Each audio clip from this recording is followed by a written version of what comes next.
Hola. Bueno, buenos días, bienvenidos, bienvenidas y bienvenides. Primero que todo, bueno, dar las gracias al equipo de industria del festival por crear estos espacios donde hablar de diversidad y de películas de temática LGTBIQ+. La mesa que nos plantearon tiene por nombre sello LGTBIQ+, distribución e internacionalización de películas LGTBIQ+, latinoamericanas.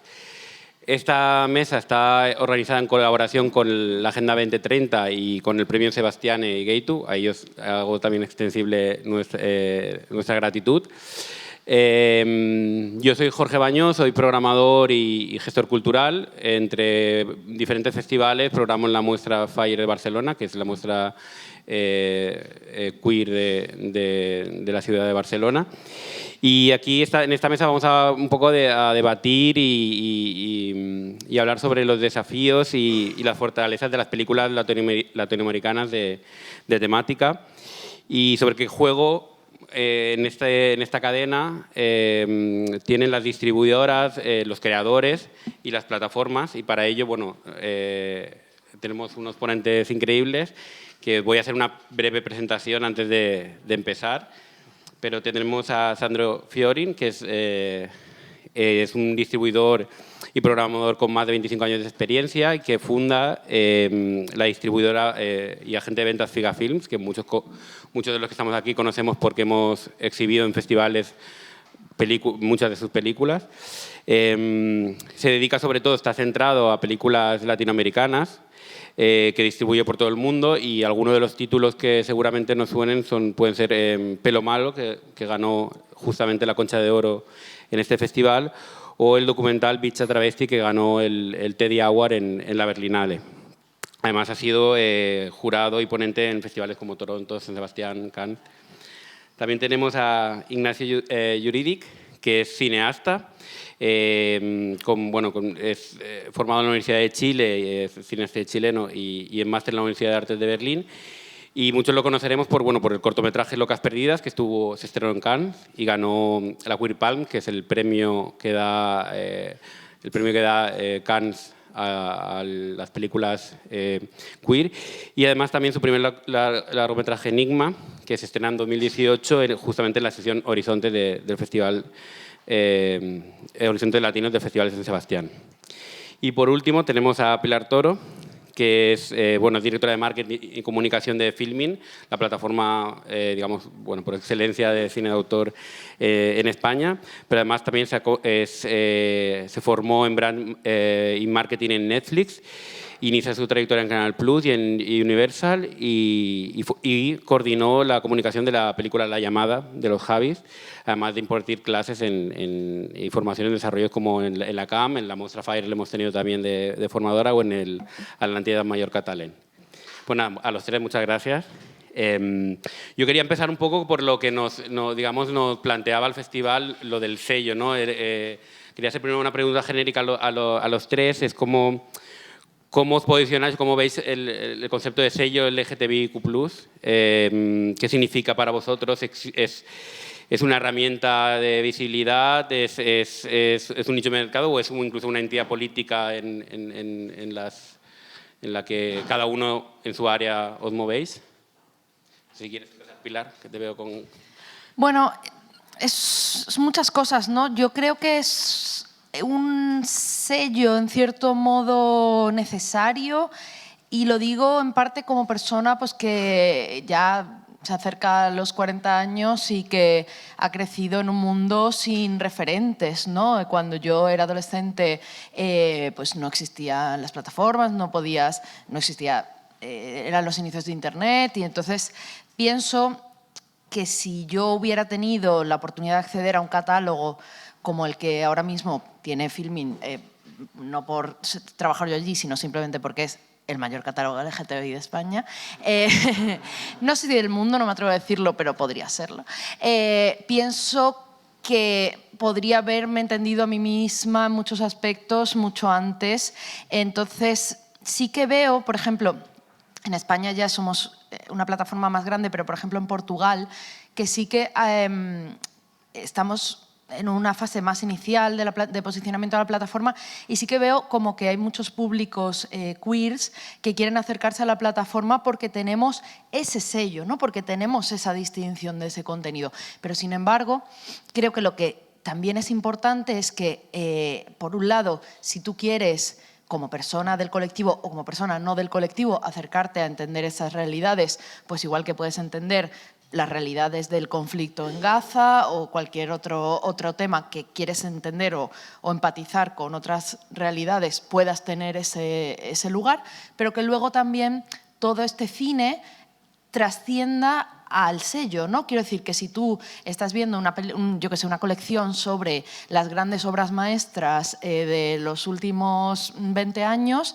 pues va a estar Retrato de una mujer en llamas, ¿no? O sea, la cuestión es mantengamos ese sello para podernos ver y para podernos encontrar y para podernos mostrar, pero sin convertirlo en un gueto, ¿no? Sino que también nuestras realidades y nuestras ficciones trasciendan a otras personas y las puedan descubrir por el resto de sus valores, no solo por lo social y lo político, sino también pues, por lo cinematográfico, igual que cualquier otra película, ¿no? Por lo tanto, usémoslo mientras vaya a nuestro favor, pero que no nos encierre. Sí, efectivamente, me parece que, o sea, creo que hay como algo práctico en el sentido de, como de, si hablamos de un sello, como, bueno, quiero ver una película que tenga estos temas, y bueno, hay algo como práctico en ese sentido. Entonces, como, y me parece que eso va en línea, por ejemplo, con la sigla LGBTIQA+, que a pesar de que parezca muy institucionalizada, a veces creo que como que a veces suena un poco ridículo que sean muchas letras, pero que me parece que eso es bueno, porque habla como de la diversidad. O sea, por mí creo que sería mejor que agregáramos cada vez más letras y como que entre en un absurdo que me parece que es interesante, porque como que abre más posibilidades que cerrar. Pero creo que más allá de eso, bueno, como algo práctico, creo que igual es complejo porque no sabemos realmente qué es lo LGBTIQA más de la película. Es porque hay un equipo LGBTIQA más, es porque hay personajes, es porque es el tema, es porque es la manera en que está filmada. Entonces, como que ahí me parece que, como ya salimos de lo práctico, entran como preguntas que me parece que es interesante en relación al cine, que es interesante hacerse, ¿no? Como qué es ese sello más allá de a qué nos estamos refiriendo. Creo que eso es como algún terreno en disputa que puede ser interesante. Perdón, mi español no es tan bueno, brasileño, entonces es portuñol. A ver, para nosotros de Fígaro, tenemos más que mitad de nuestro catálogo puede ser clasificado con películas LGBT, pero nunca seleccionamos por ese motivo. Entonces, eso es después. La película tiene que se comunicar de alguna manera, hay que tener algo de humano y sincero antes de ser esto o aquilo. Entonces, es casi una consecuencia de nuestra sensibilidad, de mis socios con yo. Siempre miramos películas que nos impactan de alguna manera. Y muchas veces hay personajes o una temática por detrás que retrata la vida queer. Entonces, yo tengo consciência de la importância, principalmente para festivales e programadores, que há uma cadena enorme de festivais gay por todo o mundo, e uma vez que é selecionado a Frameline em São Francisco, 50, 100 festivais gay vão invitar-la, e isso é bueníssimo, porque a pele viaja por mais de um ano, 2 anos, e muita gente descobre assim. Pero de verdad no es así, mi foco no es de verdad eso, es sí la historia, la calidad, cómo es hecha, la peli filmada, las interpretaciones. No sé, estaba hablando con Ignacio afuera, que un ejemplo de películas con temáticas gay, pero que me emociona son las de Andrew Haigh, como All of Us Strangers, calham de ser dos personagens gays, pero é tão maior a história do que sua sexualidade, não? E as peles de Todd Haynes também.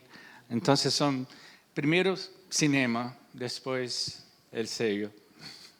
Y antes de ya meternos en haceros una pregunta un poco cada uno concreta, justamente ya has apuntado un poco que creo que sí que hay como una parte de, por ejemplo, de festivales especializados que aquí están muy bien representados, que digamos que una peli puede ser un circuito de festivales enorme solo en festivales especializados, pero más si salimos del foco y vamos a ventas internacionales o bueno, en tu caso a plataformas generalistas o cuando te planteas un proyecto, ¿creéis que este sello en algún momento es hoy en día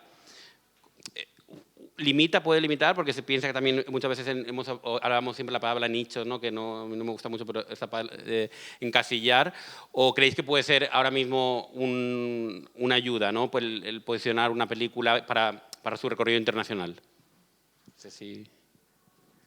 Bueno, en nuestro caso yo diría que tenemos mucha suerte en Filmin porque nuestro espectador en general, no solo el espectador que se acerca porque quiere verse representado, sino en términos generales, suele ser gente que quiere entender el mundo en que vivimos. Entonces, y aparte quiere ver buen cine, con lo cual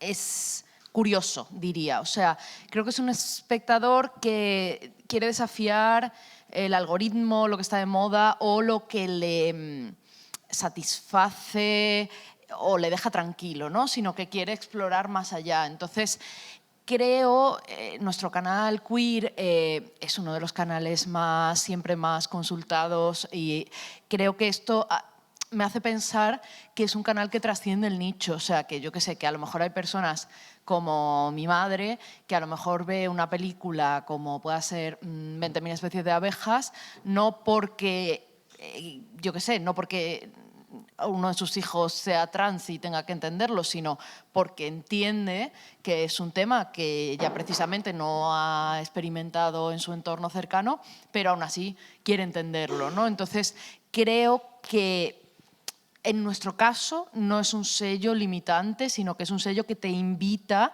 a descubrir las realidades de otras personas que a lo mejor no conoces, pues como igual que hay gente que quiere ver cine de otros países o de otras realidades, ¿no? Entonces, pienso que es un espacio muy cuidado, además, donde puedes llegar a descubrir, a empatizar o a comprender mejor a otras personas que pueden ser como tú o que pueden ser para nada como tú, ¿no? Sí, creo que en mi caso pienso que se vuelve quizás un poco más difuso porque no sabría yo, por ejemplo, qué es lo queer del proyecto. ¿Cachai? Entonces me parece que, o sea, cuando uno, por ejemplo, presenta un proyecto o una película, uno habla de la película, o sea, cuando la película está hecha se muestra la película y la película habla por sí misma, ¿no? Y después las interpretaciones de cada persona o cómo encaja esa película en el sello, por así decirlo. Pero, por ejemplo, con Enigma, que es algo que conversábamos con Sandro, que sucedió, es que, bueno, en verdad la película es una familia sobre una madre. Hay un personaje que es lesbiana, pero digamos que no sé si la película habla sobre la sexualidad de ese personaje en particular, sino que es más sobre una familia y la protagonista es, digamos, una mujer heterosexual. Entonces, como que no sé si ahí entra tanto en el sello. Y ahí como que también pasa como una... No sé, también pasaba en la película que a veces la gente decía como, bueno, pero tiene que quedar clarísimo que esta persona es lesbiana y que murió por esto, y o si no, no entra en el sello. Me querían echar del sello, no, mentira. Pero claro, como que, no sé, es como complejo, me parece. Sí, ese es un ejemplo clarísimo para mí que la peli es divina, como fue hecha y tan claustrofóbica y todas esas mujeres, ¿no? 6, 8 mujeres en la casa y hay 1 o 2 hombres siempre de espaldas, nunca se ve la cara. Y es un crimen que destruyó la familia, ¿no? Que es la hija de esa madre que fue asesinada por ser lesbiana, pero eso no es la razón de la peli, ¿no? Y sin la búsqueda de la madre y cómo todas esas mujeres se dialogan dentro de esta casa tan chica y apretada, y esa claustrofobia es un reflexo de lo que pasa afuera, ¿no? De homofobia que pasaba en Chile. Entonces, eso que me encantó. Y ese desespero de esa madre de descubrir por qué lo hicieron eso con su hija. Mucho más importante do que el fato de ella ser lesbiana. Pero aquí es muy política en ese sentido. Entonces, yo soy muy cinéfilo y pienso demasiado, tal vez, y no veo si vas a tener una carrera larga porque va a agradar los programadores de los festivales o los compradores, distribuidores, ¿no? Yo siempre pongo la calidad de la peli antes de esos temas. Y a veces sufro con eso, porque con Enigma quería que fuera descubierta por mucha gente, pero tuvimos ese tipo de feedback que comenté afuera.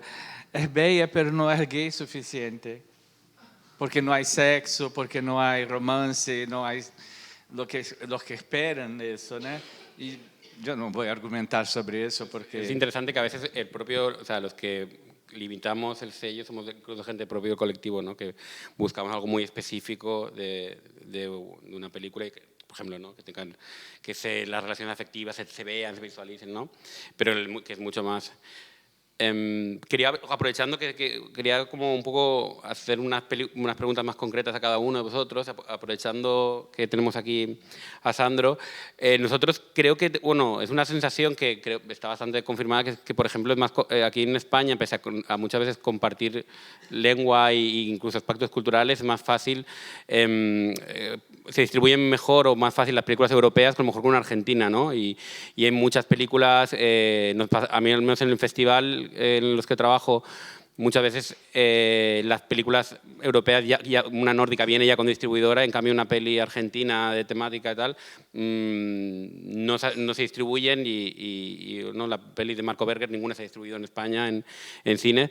Entonces quería ver un poquito primero contigo cómo es para ti, cuál es la visión de primero, cómo se vende, si es solo este caso pasa en España, pero cuál es la situación ahora de cómo se venden las películas latinoamericanas en el mundo y en concreto si tú ves alguna diferencia de distribuir películas latinoamericanas y películas latinoamericanas con el sello LGTBI, si hay alguna diferencia o no. Si pesa más el sello latinoamericano en este sentido o el quid. Mira, sempre foi complicado. Já estou nesse business há 30 anos e fica há 21 e nunca foi fácil. Nunca. Com o streaming, abriu uma ventana, é algo mais fácil. Se não la vendemos, publicamos nós outros, temos essa autonomia que é maravilhoso. Então, depois de 2 anos de recorrido Lago de Festival, se não apareceu uma boa oportunidade, a peli vai estar em nosso canal, em Amazon, em outros sítios, onde quem queira la descobrir é fácil e possível.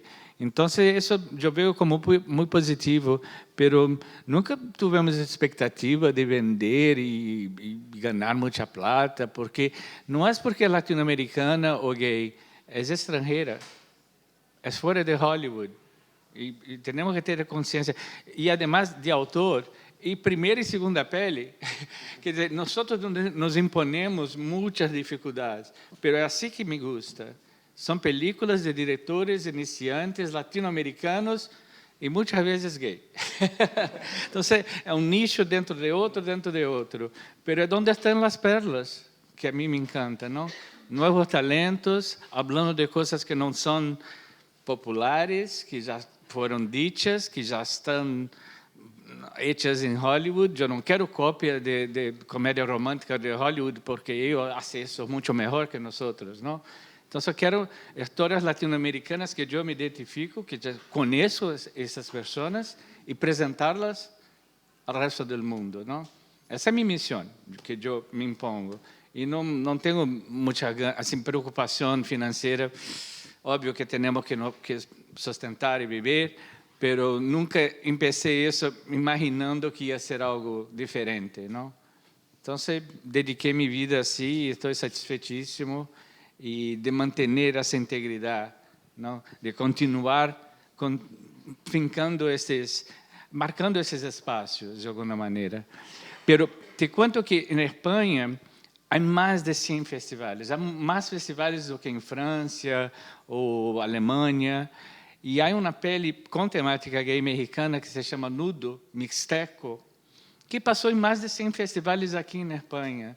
Se soma a gente que ela viu, é mais que uma distribuição.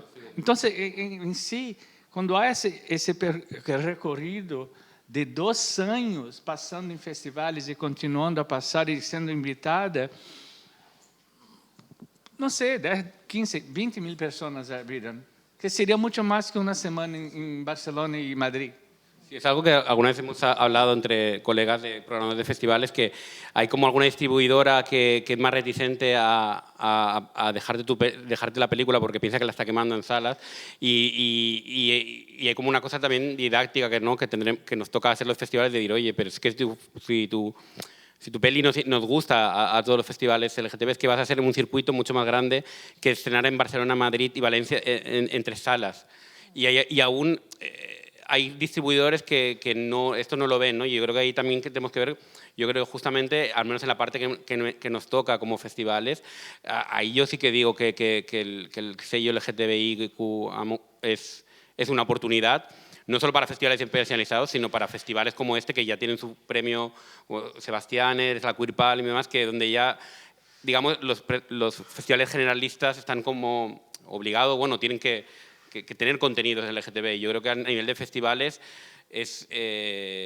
creo que ayuda a que hayan estos festivales especializados, que una peli tenga un recorrido y que se pueda ver desde mi pueblo, donde yo hago una muestra en Alcoida, que no llegan las películas comerciales que han estado en Cannes, por ejemplo, y de repente llega una peli queer, Reas, por ejemplo, que la pusimos en tal, y no llega la Palma de Oro porque no hay festivales, ¿no? Y entonces aquí creo que daros las gracias a todos los que estáis aquí con muestras y con festivales.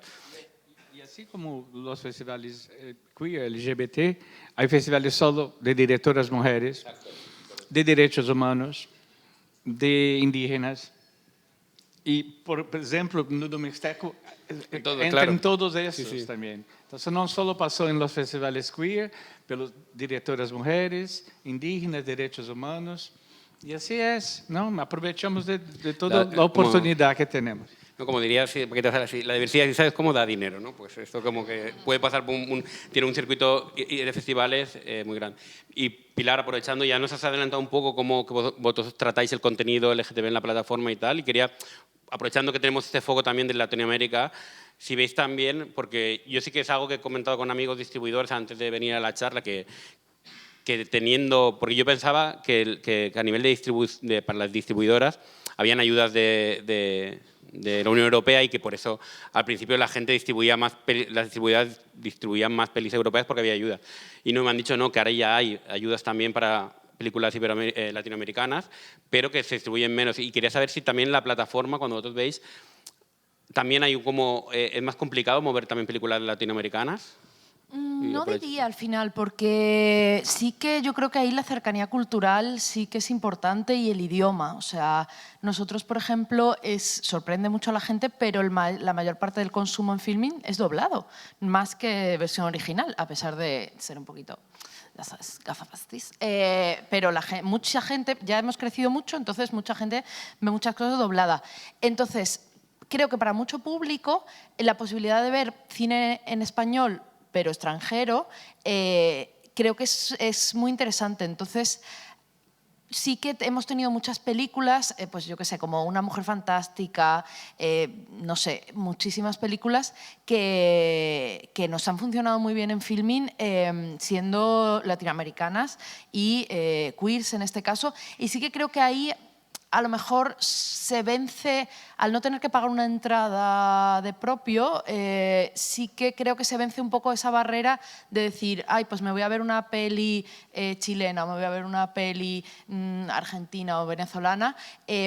Creo que puede que le resulte a la gente más cercanas esas narrativas que otras de otros países, no te digo europeos, pero a lo mejor de otras partes del mundo, ¿no? Entonces a nosotros tradicionalmente sí que nos funciona bastante bien el cine latinoamericano, y creo que en parte es por el tema de la barrera de idioma, porque al final estás viendo una película en versión original, sin necesidad ni de doblaje ni de subtítulos, pero, sin embargo, no es una película española, ¿no? Entonces, creo que ahí hay algo de curiosidad y de descubrimiento bastante bonito. Y Ignacio, ya nos has adelantado un poco como que realmente para ti lo importante es la historia y hemos estado hablando antes, pero sí que me gustaría saber si en el momento de la creación, ahora estás aquí levantando tu segunda película en el foro de coproducción, y quería saber un poco cómo tú te relacionas con este sello, con la temática, si es algo que no piensas. O sea, entiendo que como creador queer pues hay un interés en historias y luego ya dejas para cuando ya está acabado el proyecto ¿no? que la vendan como película, como decía, ¿no? latinoamericana LGTB, o es algo que ya con el proceso de creación estás pensando en esa temática, o no, o es algo que realmente no te... O sea, lo que pasa es que yo creo que va más allá de la película en sí, en el sentido de que el trabajo que o sea, que he hecho desde o sea, desde Locas Perdidas o desde antes incluso, es un trabajo que va, o sea, como una investigación, un trabajo que tiene que ver con la búsqueda de la historia. Usamos la palabra queer porque se entiende en un contexto más amplio. No sé si es una palabra que me acomode en particular, pero ya, supongamos de la historia yo digo maricona o no sé, otra palabra como que me parece más local. En Chile llevo haciendo un trabajo con eso, como estando ahí o siendo parte de eso hace mucho tiempo. Entonces tiene que ver con quién soy, con las personas con las que yo me relaciono, y eso obviamente se refleja en mi trabajo, digamos.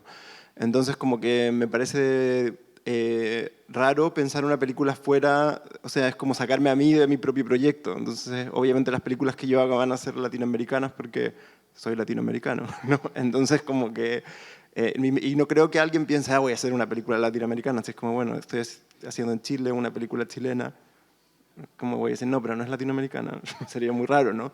Entonces, creo que sí, siento que va por ahí. O sea, me parece que es... sí, complejo, diría. Mira, la tenía para más adelante, pero como hemos estado un poco nombrándolo, adelanto un poco este tema, porque para vosotros es lo mismo la etiqueta queer que la LGTBIQ+, porque creo que hay una cosa como lo que decías ahora, ¿no? Que también cuando se vende, de repente hay a gente que a lo mejor incluso que no le... Yo tengo una anécdota, que es como yo empecé con una plataforma de VOD, que ahora no voy a decir de la marca, pero me acuerdo que cuando empecé a programar allí, pues de repente no estaba, ¿no? Etiqueta de géneros, y puse LGTBIQ y tal, y a los media hora me llaman, no sé qué tal, porque habían visto tal y pensaban que era porno, ¿no? Es como, es verdad que hace 15 años atrás, ¿no? Pero como que había algo de repente que en esas letras, que la gente lo identifica muy claramente un poco lo que es, y te produce rechazo, y de repente aparece la palabra queer, ¿no? Que mucha gente le suena como a la hora de distribuir, ¿no? Y entonces quería saber si vosotros, si preferís la palabra queer porque engloba más, digamos, o más identidades y tal, o si lo veis que es igual, ¿no? Porque yo creo que sí que hay un punto de tendremos que encontrar, ¿no? Nadie vende una palabra, es una película marica o una película bollera. Lo decimos entre amigas, pero nadie se pone a hacer una campaña de marketing, ¿no? O a lo mejor Filmin habrá hecho alguna, tal, pero que a mí yo me sentiría como que también que molestara ese tal. Entonces quería saber un poco vosotros cómo relacionáis con las dos etiquetas, digamos. O sea, yo te voy a contestar por un lado desde el activismo y desde otro lado desde mi trabajo, ¿no? O sea, por un lado, creo que la palabra queer es cómoda, aunque es verdad que en su origen en inglés no era una reapropiación, pero eso aquí, por lo menos en España, nunca ha llegado el significado el significado de insulto, creo. Es más cómoda al hablar, o sea, como generalidad, como de inclusión, como de que es más rápido de decir y todo eso. Pero, por ejemplo, creo que en momentos en los que creo que ahora está la lucha bastante, bueno, muchas cosas, pero entre otras cosas en empezar en visibilizar más la intersexualidad, en visibilizar más la sexualidad. Pienso que el añadir esas siglas nos hace ser más conscientes de que no se basa solo en lo gay, lo lésbico, lo trans, sino que hay otras realidades queers, precisamente, que tenemos también que no olvidar, ¿no? Que seguir teniendo en cuenta. Entonces, como que pienso que ambos términos son importantes en ese sentido y que pienso que el término queer nos acomoda un poco en, bueno, lo diverso. Que por un lado es positivo, porque a lo mejor tenemos que trascender las etiquetas y el mundo es un poco menos blanco y negro de lo que a lo mejor la gente que somos, empezamos a ser ya un poquito más mayores, creíamos o nos aferrábamos a esas etiquetas, y a lo mejor las nuevas generaciones viven un poco más en el no binarismo, en las cosas un poco más fluidas, y por eso creo que queer encaja muy bien en el momento en que estamos, pero me da un poco de miedo que invisibilice. En el caso de Filmin, mi preocupación es otra, que es cuánto una persona, en plan, mi madre entiende la palabra queer. O sea, es mi duda. Nosotros en el canal lo comprobé el otro día y ahora se llama queer, pero el subtítulo es LGBTI. O sea, si lo busques por un lado, lo busques por otro, lo encuentras. Porque me da, o sea, creo como que hemos de avanzar también con las personas. O sea, creo que a nivel del colectivo estamos en unos discursos políticos o sobre representación, tal, muy avanzados, y hay ciertas películas que encajan en esa cosa más rompedora, pero no deja de ser, pues como decía, un lugar donde a lo mejor otras personas menos familiarizadas con todas estas terminologías y debates puedan acercarse. Entonces pienso, hemos trascendido ya no te digo ni siquiera LGTBQIA+, sino lo LGTBI, que es un poco como lo que entiende la gente de la calle. ¿Podemos dejar atrás esa etiqueta y centrarnos en lo queer? ¿O lo estamos comodificando de una manera que no se va a entender, ¿no? Entonces yo intento como estar atenta a la calle, a los telediarios, a cómo se reportan los temas queers ahí fuera, para saber en qué momento podemos utilizar eso sin... O sea, al final yo en mi equipo y en Filmin en general trabajamos mucha gente LGTBI, que es un poco el privilegio, pero a veces también un poco pensamos que ciertas cosas que nosotros asumimos como sabidas o entendidas las va a entender todo el mundo, y a lo mejor alguien que entra a Filmin a ver todas las criaturas grandes y pequeñas no entiende ni siquiera que eso es eso de queer, ¿no? O sea, entonces como que tampoco se nos puede ir mucho la olla en ese sentido. No sé si queréis anotar vosotros algo sobre esta diferencia. Bueno. Yo soy de una generación que me siento más confortable con la palabra gay, que viví muchos años en los Estados Unidos y es, de verdad, muy positivo. Gay es feliz, alegre, ¿no? Yo soy gay, tengo un día gay, ¿no? Entonces nunca vi como algo pejorativo, negativo, para nada. Pero soy súper flexible. Si quieren cambiar para 10 letras y lo que sea, está bien, todo bien. Así como en portugués, yo soy viado, bicha. Yo me aproprio de eso, ¿no? Hay una política brasileña maravillosa que se dice, yo no soy trans, yo soy travesti. Es de su manera. Porque hay esa idea de que travesti es sucia, pero trans es limpia, ¿no? Y yo me recuso a eso, porque yo vengo de los años 80, de ser subversivo. Yo quiero continuar siendo subversivo. Yo soy gay porque voy de encuentro a las normas patriarcales. Entonces, pero abierto a todo, lo que sea más confortable para los otros. Sí, a mí me gustaría agregar, en ese sentido estoy bastante como en línea de acuerdo con lo que dice Sandra, en el sentido de que la palabra queer, o sea, entiendo como hacia dónde apunta y entiendo que puede tener como una connotación más como disidente versus LGBT, que podría ser como más institucionalizado. Sin embargo, la palabra queer en Latinoamérica es más conocida a través de la teoría queer, digamos, de un circuito que está muy ligado a la academia inglesa, o sea, de habla en inglés. Por ende, no es una palabra con la que nos sentamos representados en Latinoamérica, diría yo. Y de hecho hay muchas teóricas, teóricas que tienen una visión crítica del concepto queer, porque al final puede, entiendo que no es la idea, pero puede tener un margen colonizador de las experiencias de las cuales nosotros no somos parte, ¿no? Entonces ahí viene como lo que decía Sandro de no, somos travestis, o por lo que yo decía, no, somos maricones, no sé, porque en el fondo, como esa palabra, que supuestamente es más disidente, queer, busca representar a personas que no tienen idea de qué significa esa palabra. Entonces es como, a mí me parece que hay muchos discursos críticos de los cuales yo suscribo, porque, y también, bueno, después está como cómo se escribe distinto, etcétera, que me parece que es interesante. Y lo que a mí volviendo a lo que decía al principio de las letras, que creo que es interesante porque abre más posibilidades que cerrar. Entonces siento que decir solo queer, de repente cerrarnos a, ¿por qué tenemos que elegir esta palabra inglesa que viene de la academia? O sea, no entiendo, pero se ha transformado en algo académico.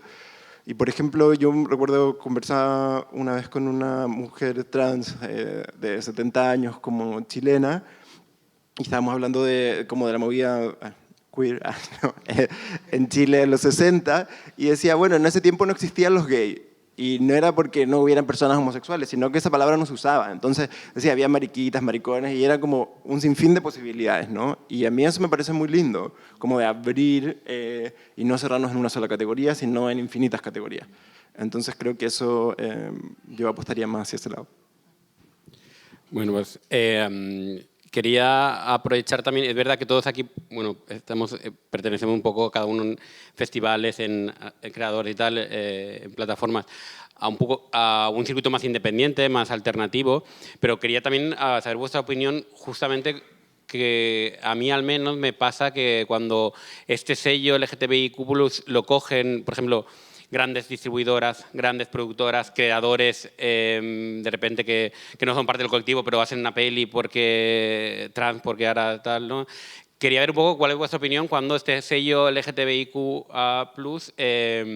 lo usan esos distribuidoras mainstream de Hollywood o plataformas tal, porque creo que ahí también, por ejemplo, bueno, mi experiencia en festivales o como programador y tal, muchas veces pasa que no son la misma realidad. Por ejemplo, ¿no?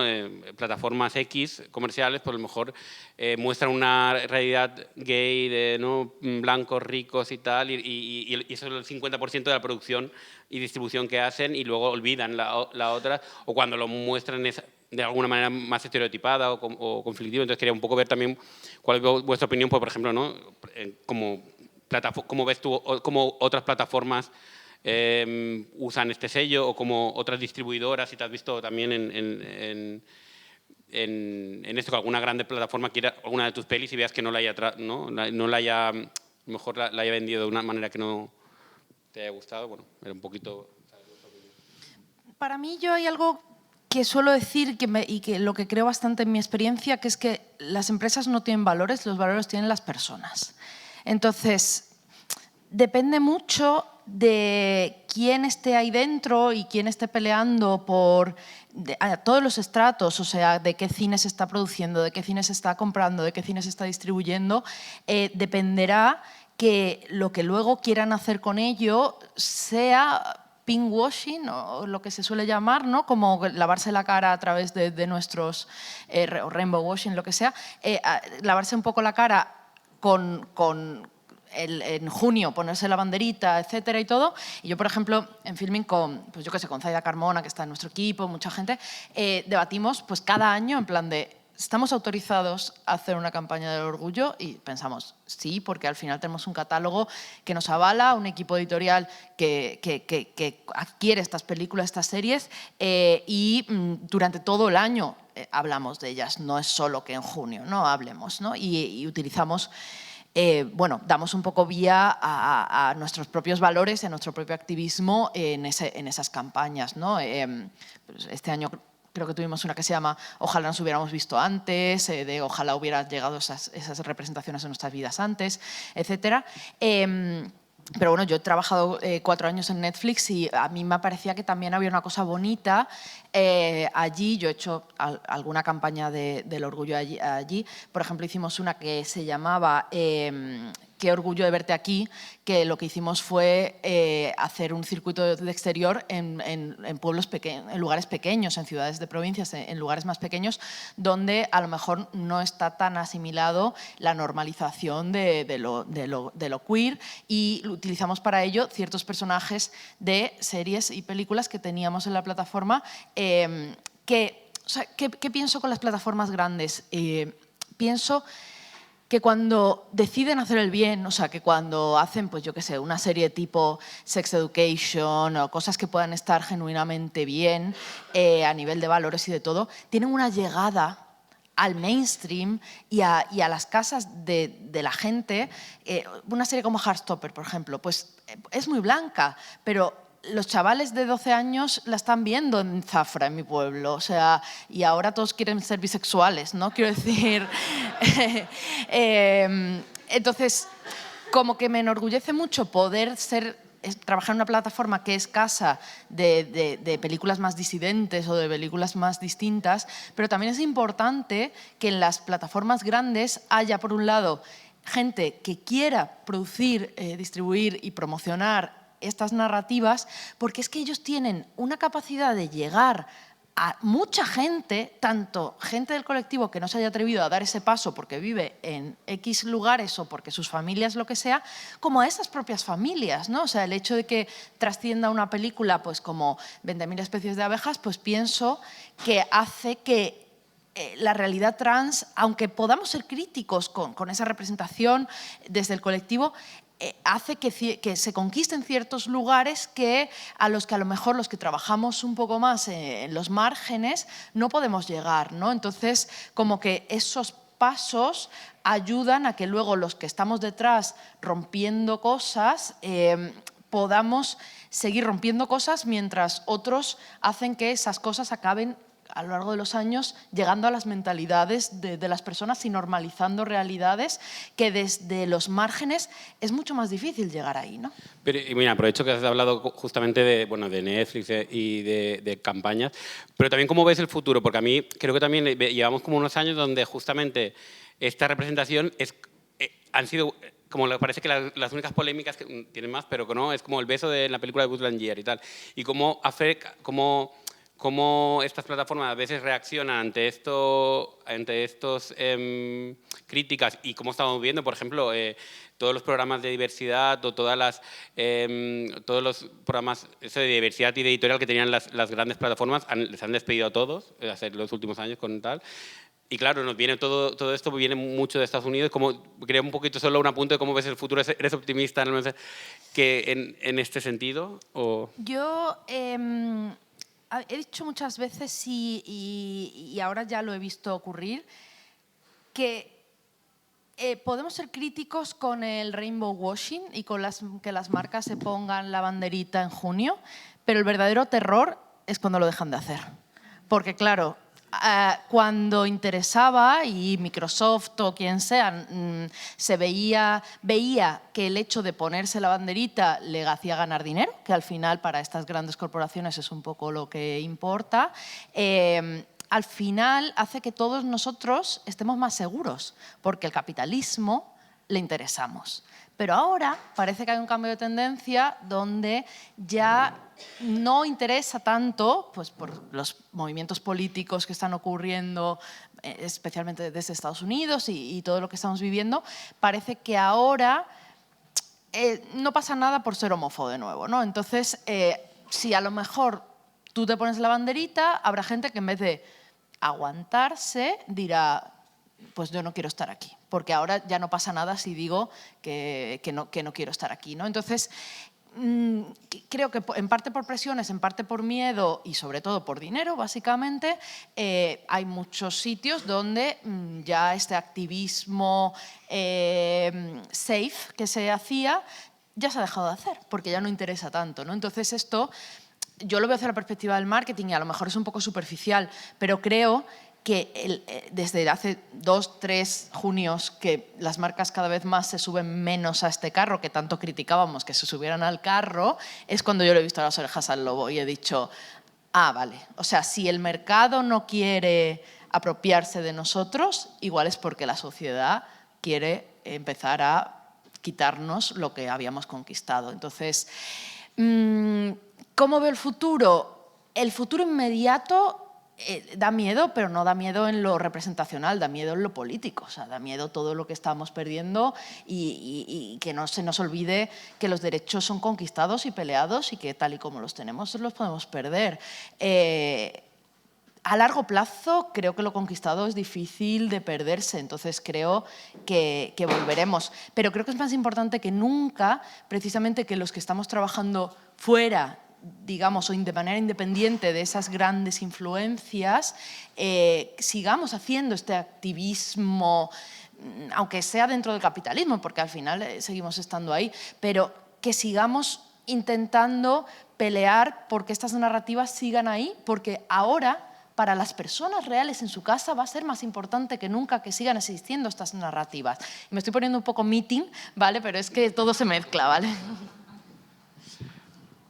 Pues mira, quería aprovechar, ella ha hablado un poco de las tendencias de cómo empezaron a distribuir y a comunicar películas LGTBI y cómo el futuro, y quería verte un poco también tu experiencia, cómo has visto tú también, se han ido cambiando en los últimos años, entiendo que, bueno, a mí como programador sí, pero cómo veías cómo han ido cambiando las narrativas y las propuestas que te van llegando o las películas que tú vas viendo para adquirir o no. ¿Y cómo ves el futuro si lo ves en clave también de las nuevas narrativas LGTBI pueden haber en las películas? Porque también a mí me pasa como programador, justamente estamos hablando de películas latinoamericanas, que muchas veces nos pasaba que las películas españolas, o sea, nosotros recibíamos para programar, que las películas latinoamericanas muchas veces eran mucho más transgresoras, trataban el tema gay, lesbiano, trans, con mucha más, de manera mucho más atrevida que muchas veces que en España, que supuestamente tenemos un marco legal que nos ampara. Y quería ver un poco cómo tú has visto cómo esta trayectoria de películas, de narrativas LGTBI, y cómo ves el futuro también, si quieres.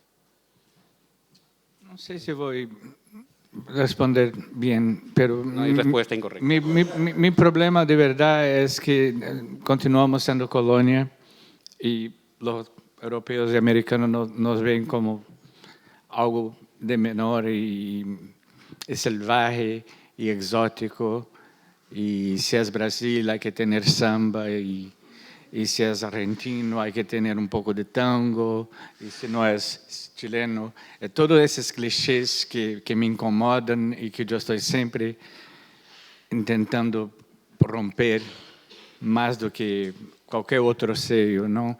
Esa idea por 500 años de ser colonia, de ser algo lejos y diferente, que no es para nada la verdad. Somos cosmopolitas, somos totalmente independientes con nuestra propia cultura y lengua. El portugués que hablamos en Brasil es solo brasileño.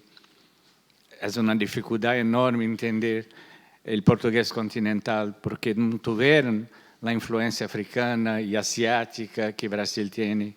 Y lo mismo con los otros países de América Latina, que es de una diversidad tan grande que no cabe en Europa. Y los europeos continúan solo pensando que es esto. Es Brasil, hay que tener las típicas cosas de Brasil. Y Brasil es un continente, no estoy hablando porque soy brasileño, porque ahora que estoy viviendo allá, después de casi 40 años fuera, que veo la inmensidad. El país creció tanto que es para mí un otro país. Cuando voy a parar en el norte, en el Amazonas, me siento de verdad en otro continente, de tan lejos que es de mi realidad en Río, ¿no? Entonces, entender Brasil y América Latina y América del Sur y Caribe es otra cosa también. Es muy grande, muy complicado y muy diverso. Y aquí simplifican demasiado, solo quieren eso. Y yo siento que mis películas que no hablan sobre lo que los europeos imaginan que sea América Latina no van a lugar ninguno, porque ellos no entienden. Ellos están, pero eso, ¿qué lengua están hablando? ¿De dónde vienen? Sí, es muy insultante muchas veces cuando a veces nos ha pasado que incluso que hemos proyectado en festival películas chilenas o tal, no sé qué, y gente venida, ¿por qué no está subtitulado? Y que tenemos que aprender ahí nosotros, o sea, para mí sí que creo que es un problema que tenemos nosotros como espectadores. Y igual que pedimos que haya como diversidad en los festivales LGTBI, en generalistas LGTBI, creo que también en Europa tenemos que empezar a tener equipos de programadores, al menos en festivales y también en el resto, que sean, entender que ¿no? La problemática también del sello latinoamericano, que a lo mejor esto lo proponemos para una charla para el año que viene. Nada, tenía alguna cosa, pero no quería dejar, porque quedaron un 20... ¿Tenéis alguna...? Quería abrir el turno de preguntas porque tenemos que acabar como puntual, entonces no sé si tenéis a aprovechar y hacer alguna pregunta. No seáis tímidos. ¿No? Bueno, aquí sí, no sé para... Hola, bueno, ahí va. Bueno, muchas gracias por este espacio, a los cuatro. Un gusto escucharles, ahí estuve viajando con algunas ideas y cositas. Tal vez, como en esto último que estaban hablando, y mencionó Sandro, de Latinoamérica, Brasil, o el mundo hispano y Brasil, tal vez a los compañeros hispanos que hablen español. Yo vivo en Brasil y una de las cosas que siempre me pregunto es esa relación que muchas veces siento a Brasil aislado. Estoy un poco nervioso, perdón, son muchas personas. Y pienso a la hora de programar esa relación entre el español y el portugués, como una tensión todo el tiempo a la hora de organizar una curaduría o una programación. Y tal vez, no sé, proponerles ahí un viaje de ideas en relación al español-portugués y específicamente más el portugués brasileño. Tal vez es un poco un apunte ahí para pensar. Ay, perdón, estoy muy nervioso.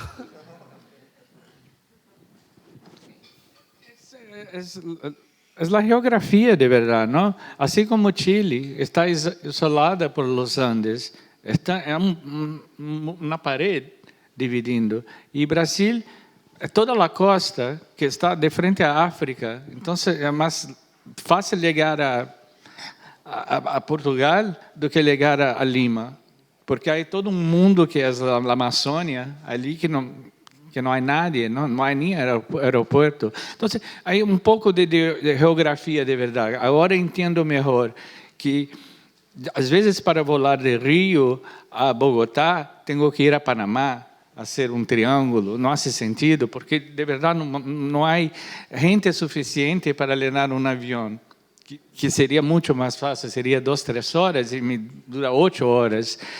É complicado, é econômico, basicamente, o problema. Não há. Eu creio que agora, com esse rompimento, com a supremacia americana, não, vai nos ajudar a fazer comércio com os vecinos, e isso vai ajudar o transporte e a comunicação também.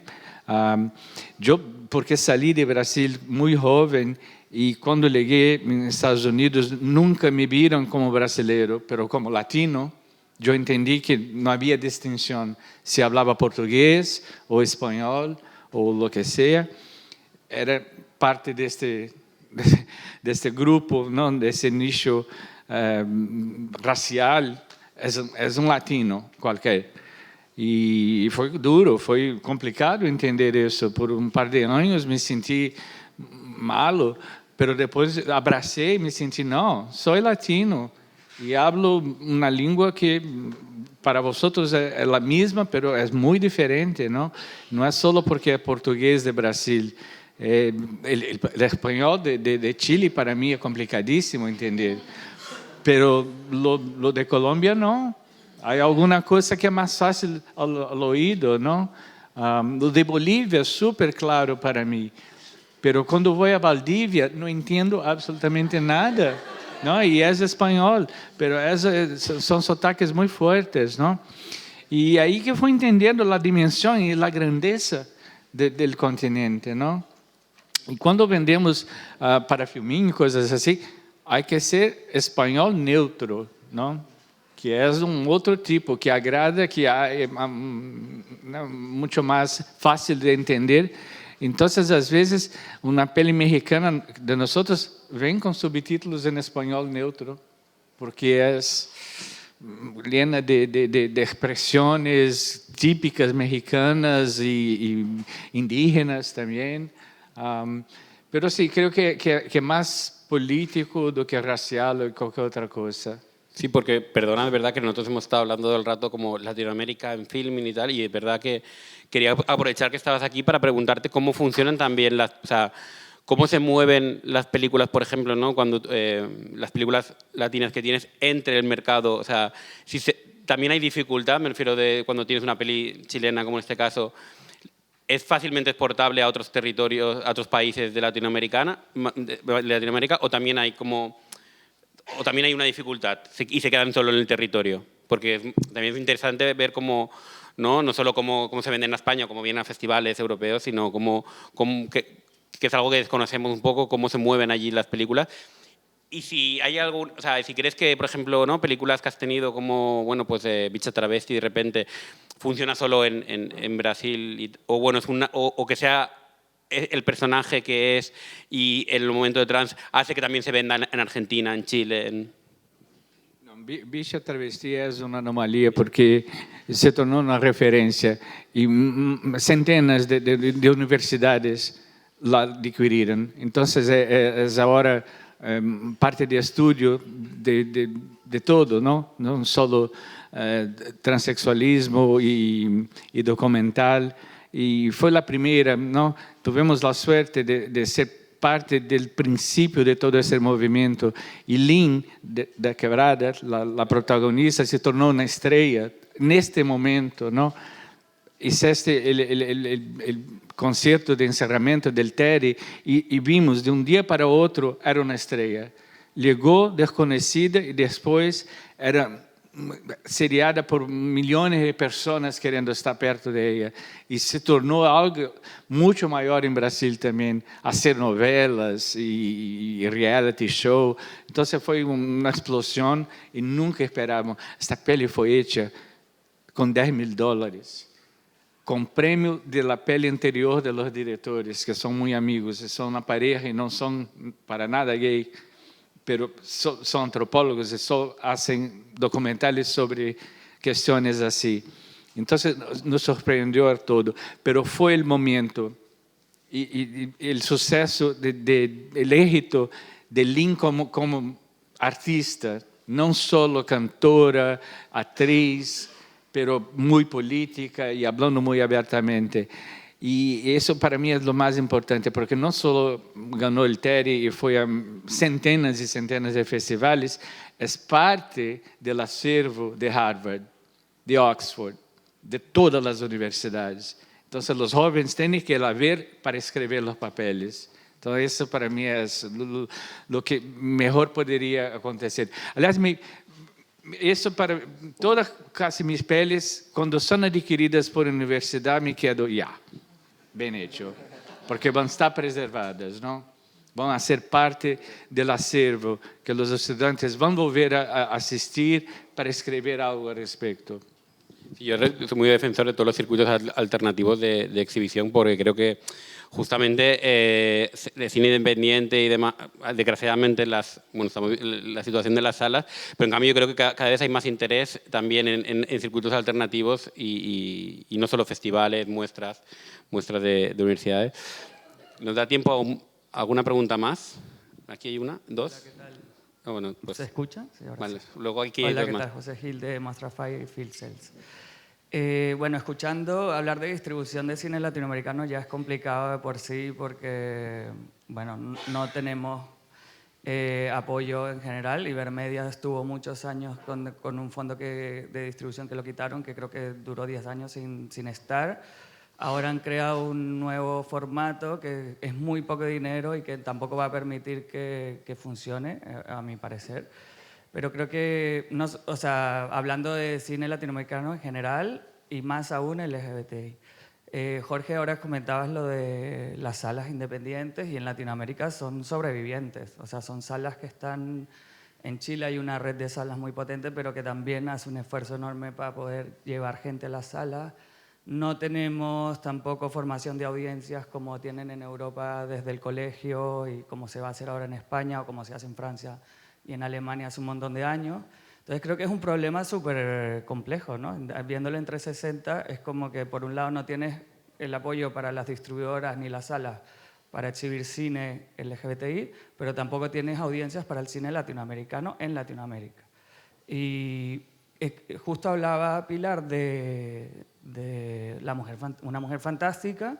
Tú dices, una peli que en Chile se estrenó, hizo creo que 200.000 espectadores, pero que no tuvo ningún impacto en Latinoamérica. Cuando una película europea gana el Oscar, yo estoy seguro que se estrena en la mayoría de los países europeos, como ha pasado con Anatomía de una caída, tienen apoyos de media, ¿no? Hay un montón de... Hay más infraestructura y más apoyo estatal, y creo que eso también es una reivindicación que hay que hacer desde los gremios de las distribuidoras, las salas, porque estamos muy desunidos. Hablaba de Brasil también, que es como la isla de Latinoamérica. Yo acabo de estar en Sao Paulo en agosto y me parece increíble el talento que hay y las ganas que hay de conectar con Latinoamérica.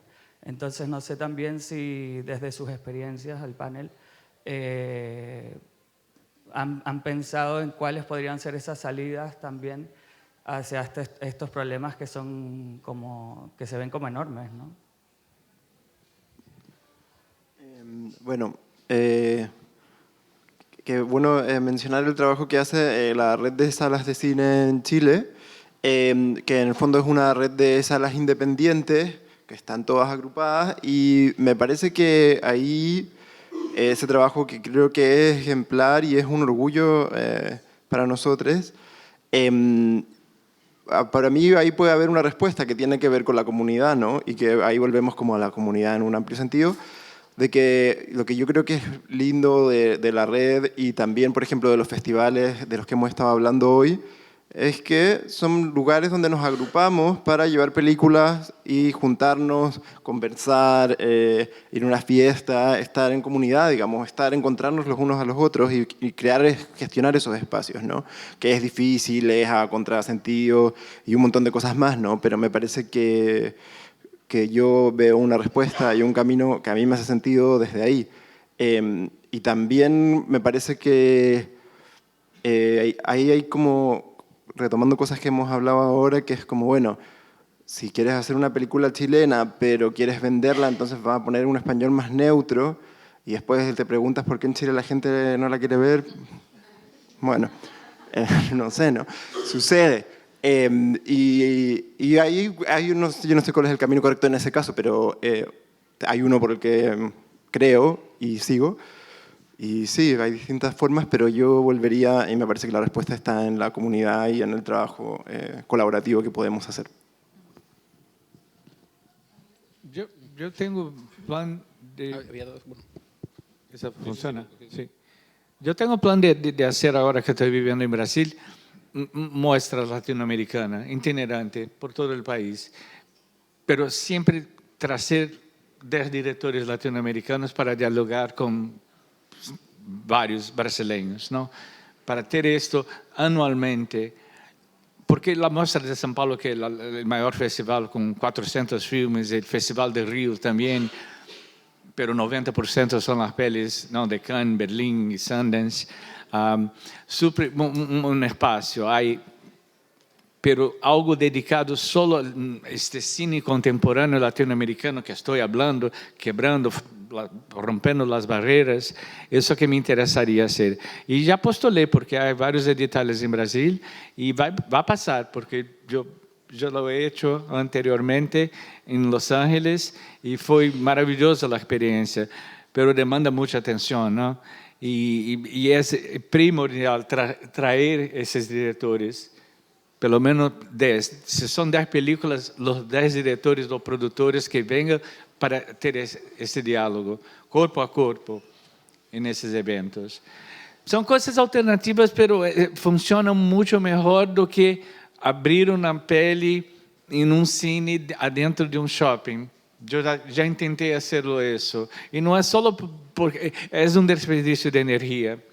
Não é só a plata e o marketing. Não funciona. Mas se é evento com o diretor, com uma charla, com cocktail depois de uma festa, se torna algo diferente, não? E há diálogo e a pele cresce muito mais também.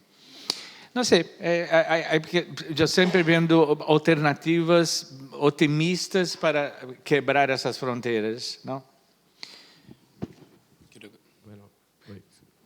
Eu sou Tiago, sou produtor de Brasil, da Amazônia brasileira, pero incluso de uma Amazônia muito diferente de que os conhecem os próprios brasileiros, que temos o estereótipo de Belém, Manaus. Eu sou de La Linha, lá cerca de Venezuela, com Guiana, em Boa Vista, Roraima. E estamos fazendo uma pele, na pós-produção, de uma pele com a temática LGBT e com uma temática também de la migração, que é o que vivimos agora, né, com acerca do problema político e social de Venezuela, que se ha salido como 8 milhões, né, de venezolanos e grande parte vão para o Brasil. E é nossa realidade. Nós, cerca da linha, temos que hablamos mais, ouvimos mais o espanhol com mais frequência, e também tem a Guiana muito cerca, né? E vejo que estou em uma Amazônia muito específica, mas também muito cerrada, né? Acerca de lo que esperam de Brasil, e esperam da Amazônia e de esta Amazônia tão setentrional, como falamos, muito cerca da linha do Equador. E crees, bueno, muito bem, quando tu hablas, Sandro, acerca de possível festival, para conectar, pero se a mesma temática que hoje Europa, enfim, Estados Unidos também vive acerca dos conflitos, acerca da migração, dos fluxos migratórios, se é também uma possibilidade de conexão, de uma conexão mais forte acerca por meio do cine, e se isso tem uma possibilidade de impactar também em la distribuição. Complicado e largo, e de verdade, agora já não tenho mais muito tempo, mas me fascina essa área. Essa fronteira de Brasil com Suriname e las Guianas é tão remoto, tão fora de nossa ideia, dentro do Brasil, que não imaginamos o que seja, mas tenho muitíssima curiosidade de explotar, de passar um tempo allá, que é outro Brasil muito diferente, com a língua, enfim, França, Holanda, Portugal, Espanha, em microcosmo estranhíssimo, raríssimo, mas me fascina. Me encantaria descobrir e ver o que passa por allá. E essa migração, essa porosidade entre essas 4 fronteiras é fascinante, mas eu não tenho experiência nenhuma aún. Yo creo que justamente, al menos por la parte de festivales y tal, lo que comentas, creo que sí que es una oportunidad para internacionalizar una película, como esa especificidad, ese carácter, de repente estás planteando un escenario que es único. A nosotros, al menos, cuando vemos películas, nos pasa, ¿no? Una peli gay en una ciudad europea donde se enamoran, tal, tiene que tener muchos otros aspectos para que te interese, y de repente que te lleve una película que a lo mejor ni siquiera es el plot principal, hay un personaje LGTB, pero en una comunidad que se está descubriendo otros problemas como la migración, como el racismo y tal, yo creo que justamente esa especificidad en las historias LGTBI y contar algo diferente y que hayan capas, para mí sí que es una oportunidad de internacionalizar proyectos, porque al menos desde parte de festivales, porque incluso festivales tan temáticos como los festivales LGTBIQ+, estamos ya, a veces buscamos también cosas que necesitamos otra narración, no queremos contar lo mismo, ¿no? Yo creo que ahí sí que es una oportunidad de internacionalización. ¿Y nos queda tiempo a una? Creo que sí. Sí. Hola, buenos días. Quería agradecerles mucho por el paseo hermoso que nos hicieron. Yo soy Pablo Ingercher, estoy de los dos lados del mostrador, soy productor en los My Gómez Films, que venimos trabajando hace bastante tiempo, y ahora empezando un festival en el medio del país, Tras la Sigla se llama, en el medio de la sierra, en Córdoba. Les quería agradecer primero por la palabra sello, que aunque parezca una tontería, me parece que es muy interesante, que no tiene una buena traducción en inglés, porque nosotros le escapamos mucho a la palabra etiqueta. Y la palabra sello como algo que se pone y que no nos mete en una caja, digo, como no somos un género, no es una película de terror o una película gay, sino está buenísima, estaría buena que en inglés tenga algo similar. Me tocó todo lo que fueron diciendo, desde muchas veces como productor escuché a distribuidores alemanes diciéndome, yo presentándoles películas, hablando de cosas, y ellos diciéndome, no, you have to make another movie like The Margo, but we do 2 gauchos in the mountain. Te digo, bueno, eso se llama Brokeback Mountain y ya la está hecha. Queremos hablar de otras cosas. Me parece que la mayoría de nuestras respuestas no las vamos a encontrar. La discusión entre lo queer y lo LGBTIQ es como la discusión de si los ángeles tienen sexo, porque somos necesariamente nosotros una piedra en un zapato. Somos algo que nunca se va a estar acomodando del todo, y el día que nos acomodemos va a ser un problema, porque vamos a estar dejando gente afuera. Y a la vez tenemos que sostenernos, entonces tenemos que agradar. Y a la vez tenemos que romper. Así que mientras nos sigamos juntando y siendo este quilombo, este lío que somos, y nos apoyemos desde el norte al sur, que nosotros de abajo hacia arriba podemos traerles historias, que desde acá las consagren y nos ayuden a que esas ideas se sigan viendo, bueno, va a poder funcionar.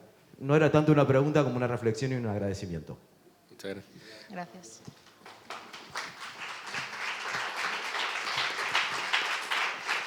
De hecho, quiero aprovechar este comentario que te quería todo el rato decir que aprovechéis estos días para ver una peli que a mí me parece súper especial, que nosotros hemos tenido la suerte de participarla y que tiene producción vasca también, pero es una peli chilena que se llama La misteriosa mirada del flamenco. Es una peli increíble, es una de las pelis que más me han tocado como en los últimos años, y me parece como un buen...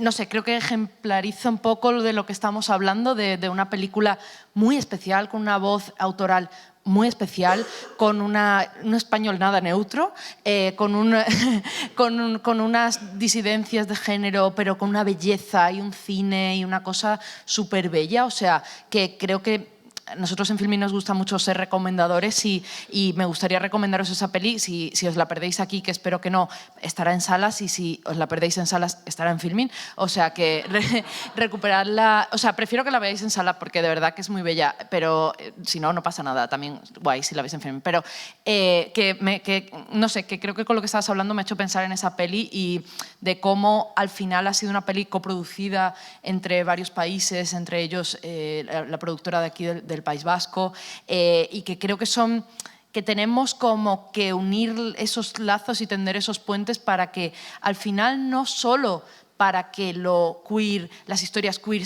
lleguen, sino para que el mejor cine, venga de donde venga, acabe teniendo una plataforma y ojalá existan más películas así, y ojalá existan películas que tengan esa plataforma como es este festival, para exponerse, que tengan muchos más festivales, que las salas la compren, que las distribuidoras la quieran distribuir y que las plataformas las quieran exhibir, porque creo que serán las películas que harán que algo se mueva por dentro. Son películas nada recicladas, nuevas, no sé, nuevas voces, y por eso os invito a verla, bueno, no sé, un poco random, pero... No, me sumo a las palabras, las recomiendo mucho. Sí. Creo que había una última aquí y ya cerramos porque...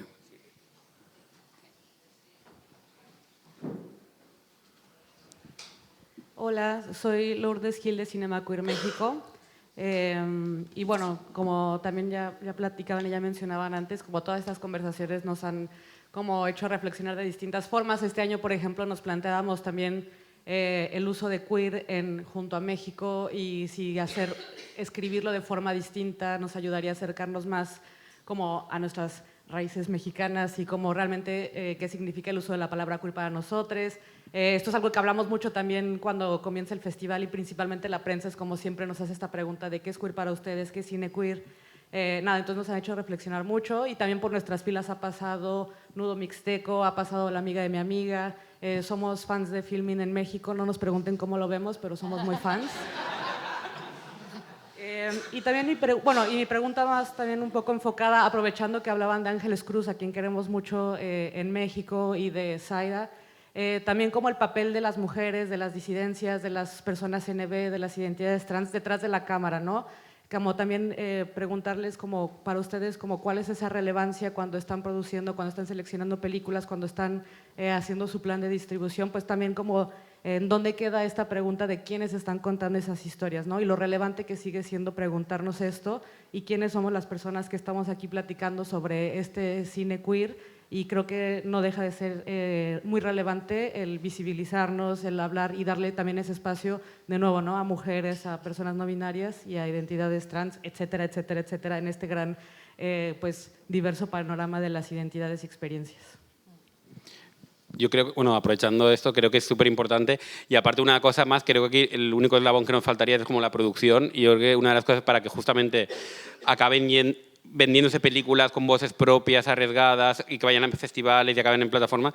Una de las cosas que nos pasa, y porque nosotros, aparte, aquí tenemos gente que hacemos laboratorios de proyectos, es que hace falta también productores con una... O sea, ya no productores ni siquiera que sean gays, porque incluso a veces no tienen la sensibilidad, pero que incluso hace falta que muchos más productores que apuesten por ese tipo de películas. Y yo creo que es como están llegando, al menos en España, no sé en Latinoamérica, pero en España están llegando como una nueva jornada de jóvenes productores que yo tengo mucha esperanza que vayan a producir las películas que nos merecemos en unos años.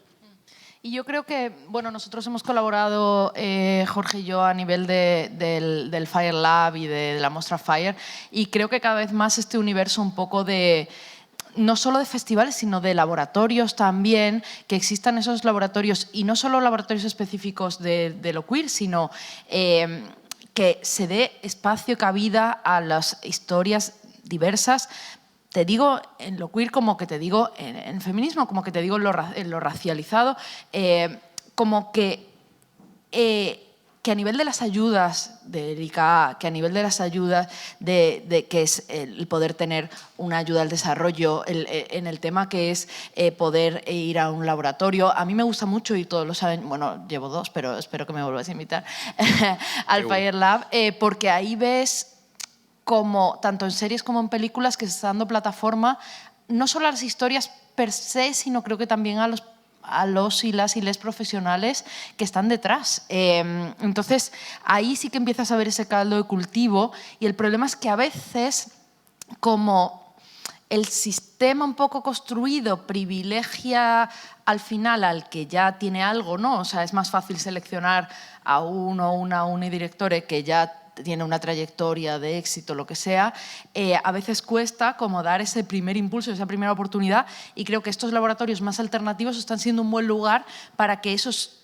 No, es que no ya ni siquiera los proyectos, es que las personas tengan la visibilidad de entrar en contacto con la industria, de poder pitchear sus visiones, de poder pertenecer, ¿no? Porque al final está lo queer y está la barrera de clase también, ¿no? O sea, que al final las personas de la disidencia es más difícil que tengan los recursos para poder decir me paso 3 años o 4 años levantando un proyecto, que yo vengo de una familia humilde y siempre le pregunto cuando ahora estoy empezando como a tocar más un poco la parte de la producción y todo eso, en ECAM y tal, yo le pregunto mucho a la gente, ¿de qué vivís? O sea, quiero decir, ¿cómo pagáis el alquiler, no? O sea, toda esta cosa, ¿no? Entonces, creo que cuanto más estás atravesado por las disidencias, más difícil es que tengas una solidez económica como para poder dedicarte al cine.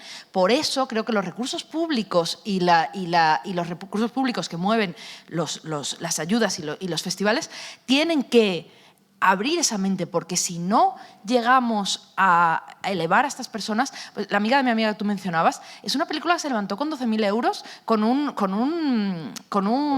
crowdfunding. O sea, quiero decir, porque al final llega un momento en el que personas que tienen esa pulsión de contar esas historias, por suerte a veces se arriesgan y son valientes y dicen, lo hago. Y esa peli acabó aquí en el Festival de San Sebastián, en Made in Spain, ¿no? Y tuvo un recorrido súper bonito. Pero tienes que hacerlo al final mal pagando a todo el mundo y haciéndolo en unas condiciones, ¿no? Entonces, como que creo que las instituciones tienen que ayudar a romper esa barrera, sobre todo de entrada, de la primera película y de la segunda, que también se habla mucho de que haces la primera, jaja, qué gracia, no sé qué tal, con suerte te nominan al Goya, no sé qué, no sé cuánto, pero luego te tienen que financiar también la segunda, ¿no? Entonces, como que, no sé, me he ido un poco por las ramas, pero creo que más o menos. Bueno, tenemos que cortar. Entonces, nada, muchas gracias, Sandro, Ignacio, Pilar. Muchas gracias a la industria, al equipo.